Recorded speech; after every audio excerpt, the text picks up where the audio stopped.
Talking about Biafra. Yes. You had a meeting Yes. with Nnamdi Kanu, and that sparked, in fact, New York. Yeah, I think you got arrested after that Yes. meeting.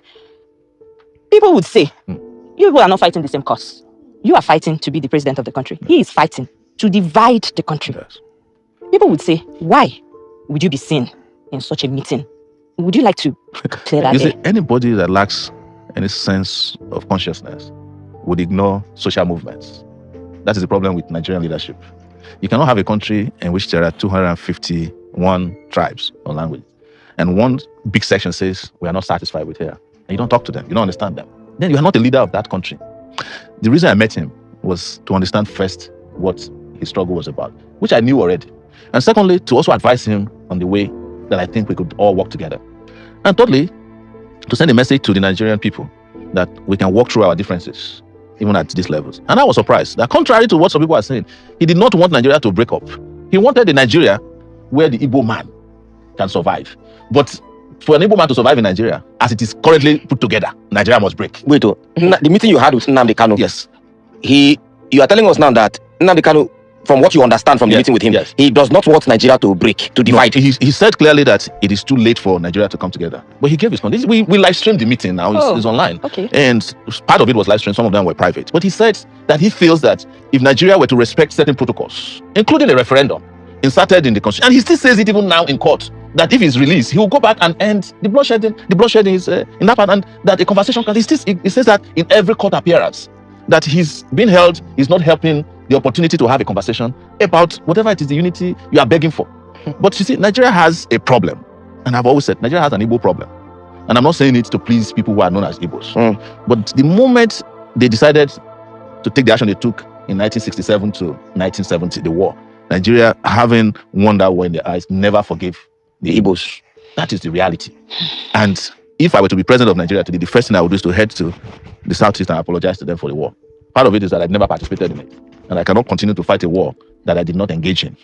And then ask them, what do we want? So are you saying that the federal government has, like even before successive governments, Yes. they've always had this anger against the Igbos? There is a secret memo, I don't know where it is located, in government, that whenever we want to take charge in this country, be careful of the Igbo. Don't give them position. Don't give them opportunity. Otherwise, they will overrun. It's a well-known fact. Even our parents tell us, Igbo. You understand?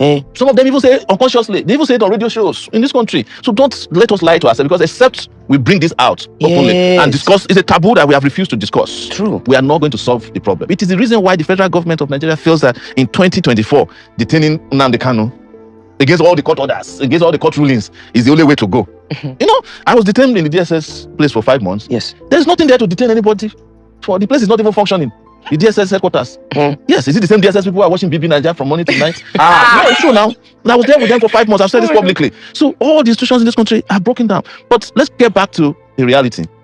One thing I told people is that you are looking at Igbos as the only people who want to secede. But who in this country today has not mentally seceded from Nigeria? Mentally seceded. Who has not left? Except those who are trapped. If anybody in this country is working in a bank and he has 10 million naira and somebody says you can get into Canada, he will leave the next day. I swear. Is that not secession? Is it, what of secession is that you leave a country, you say to that country goodbye, and not you get to the other country, you bow down, you touch the soil, and then you renounce your citizenship of the country you are coming from. Is that not what they call secession? So if you want to look at the number of people that have seceded in that Japa syndrome, there are more than all the Igbos combined together who are asking to leave. And in the process of keeping Nigeria united, we have let go of more citizens than the country should have. Yes. So you think if they had, because I mean, from the last thing you said now, you say in the process of trying to keep Nigeria united, we have let go of more citizens than we should have. Of course. So if we had allowed for the division or secession of Nigeria, most of our citizens that are outside would not have been outside. No, you see, it is not the secession I'm talking about. Okay, what are you talking about? It is what led to the war that we did not address. And what happened after the war. Why is it that Nigeria hasn't been able to overcome the Biafran problem? It's because Nigeria never addressed what the Biafrans were asking for before the war. What were they asking? They were asking for to be treated not as second-class citizens in this country. Don't you know what happened, the pogrom in this country, where people were slaughtered and their bodies and their heads placed inside the train going down south? Yes, from the mid, you know, the different parts of the north. Are we ignoring that?